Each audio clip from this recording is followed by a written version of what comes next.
Hey, what's up all you beautiful people? So today we are going to be doing a video on one of my very first animes that I've ever read and watched actually. So two things before we start. First of all, I know that there was supposed to be a video that came out last Saturday, but for some reason there's a problem with the file, so that video will be coming out on Saturday, this coming Saturday. Another thing is that I stream over on Twitch. I stream 2 times a day, one from 7 a.m. to 9 a.m. and one from 7 p.m. to 9 p.m. So if you guys have time between those times, I would highly suggest to come over there and hang out with us. And if you can't, I have VODs on both this channel and also on my Twitch channel as well. You can find me at twitch.tv/genexus08. That's with 2 N's and all lowercase. So anyways guys, hope you guys like this video. I will talk to you all later. Let's roll that footage. 死んで地獄なら本物の鬼になれるぜ。楽しみにしとけ。コニちゃんかどうか地獄でたっぷり確かめさせてやれよ。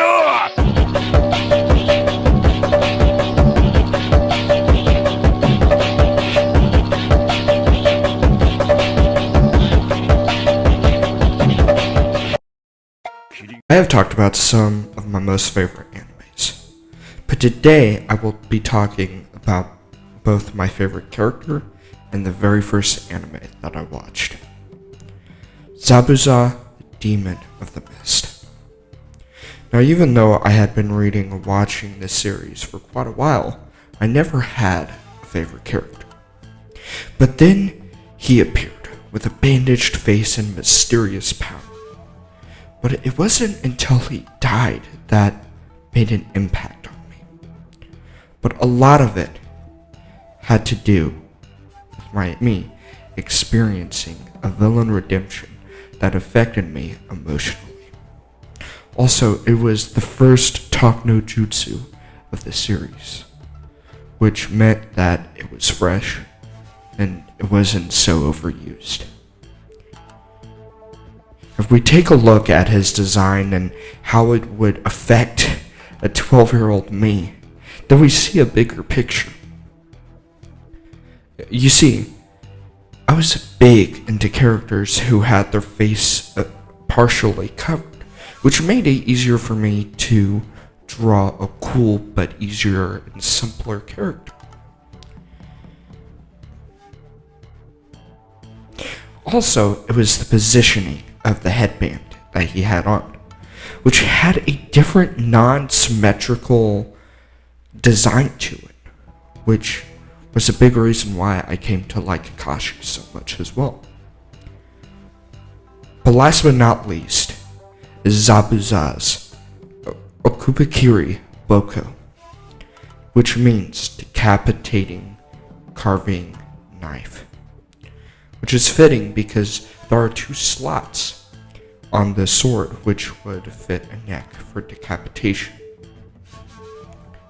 It would also spawn my love for Cloud Strife's and Shulk's sword in both the Final Fantasy and Xenoblade series. Now by design, we've seen that he has numerous upsides.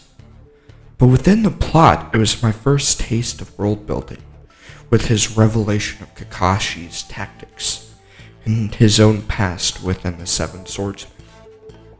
Also, his last stand, which may or may not be the reason why I like Zoro from One Piece so much, but it was more of the companionship between Haku and Zabuza.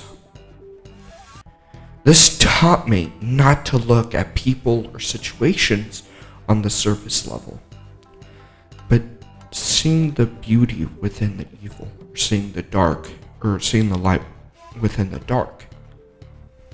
But also to hold to your morals, even in times of distress or a chase to prosperity, but to be truthful to yourself and others as well.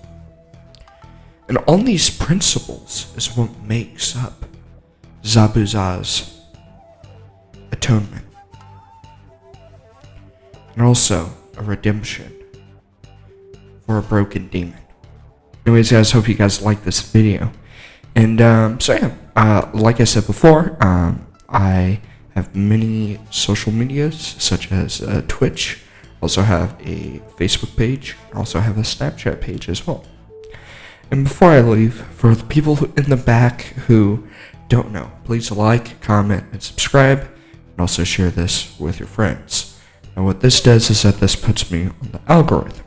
Now I do not get paid for my videos, but what this does is this will basically put me out to a bunch of people, which means that more people can learn about comic books, about video games, and about anime as well. So anyways, guys, hope you guys like this video.